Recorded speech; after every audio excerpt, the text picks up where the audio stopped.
Today I want to talk about something that trips up almost everyone when they are choosing a side hustle. They pick something based on what sounds easy or what they personally enjoy doing, and then they wonder why it never turns into real money. Let me be clear up front. There is nothing wrong with enjoying your side hustle. Teaching guitar, photography, coaching, creative work, those things can absolutely make money. But enjoyment alone does not make something a good business. What actually matters is whether your side hustle solves a problem, and not just any problem. It has to solve a problem the buyer already knows they have. This is one of the biggest differences between hobbies and businesses. A hobby makes you feel good. A business removes pain for someone else. When people say they want a side hustle, they usually mean they want extra income. And income comes from solving problems people are actively trying to get rid of. Here is where most people go wrong. They start with what they want to do instead of what people are already paying for. They say things like, I like playing guitar, so I will teach lessons. Or I like cleaning, so I will start a cleaning service.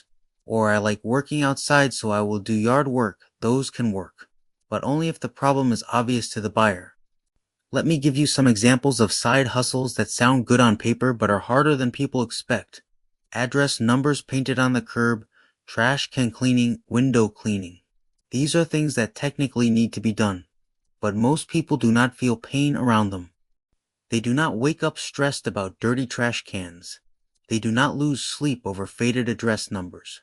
They might notice dirty windows, but it is rarely urgent. So now you have a couple of jobs.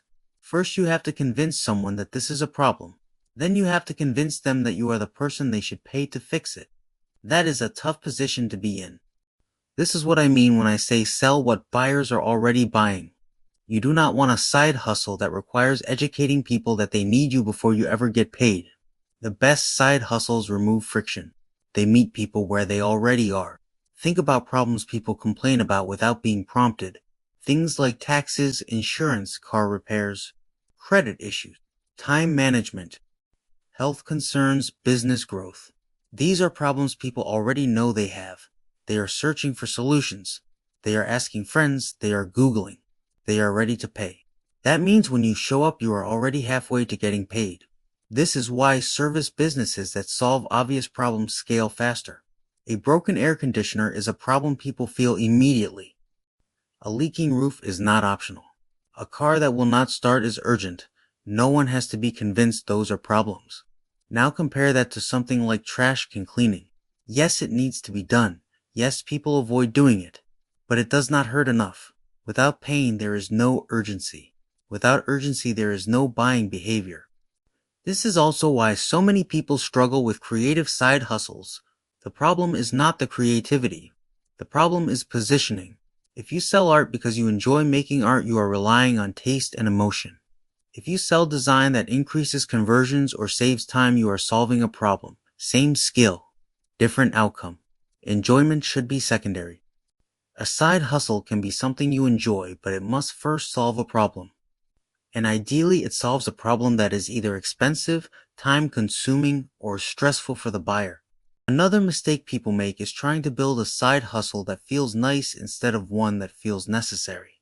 Necessary always beats nice. Nice to have services are the first thing people cut when money gets tight. Necessary services survive. This is why the best side hustles often feel boring on the surface: accounting, bookkeeping, compliance, operations, logistics. They are not glamorous, but they solve painful problems. Here is a simple way to evaluate any side hustle idea. Ask yourself these questions. Does the buyer already know this problem exists? Are they actively trying to solve it? Are they already paying someone else for a version of this solution? If the answer is yes to all three, you are in a strong position. If you have to convince them the problem exists, you are starting behind. Another key piece is scalability. Hobbies often cap out at your time. Problem-solving businesses can be systemized. Teaching guitar can scale if you turn it into a structured program. Cleaning can scale if it is attached to property management or compliance. Coaching can scale if it solves a measurable outcome. The problem comes first. The delivery method comes second. This is why I always say sell what the buyers are buying. Do not invent demand, identify it. Find where money is already moving and insert yourself into that flow. The easiest customers to sell to are the ones already looking for help. You do not need to convince them. You do not need to educate them. You just need to show up with a clear solution. If you are choosing a side hustle right now, focus less on what sounds fun and more on what removes friction from someone else's life. You can always make it more enjoyable later.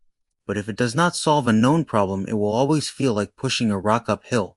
The goal is not to work harder. The goal is to be necessary. When your side hustle solves a problem people already know they have, the business does not need hype. It does not need persuasion. It simply needs execution. And that is how side hustles turn into real businesses.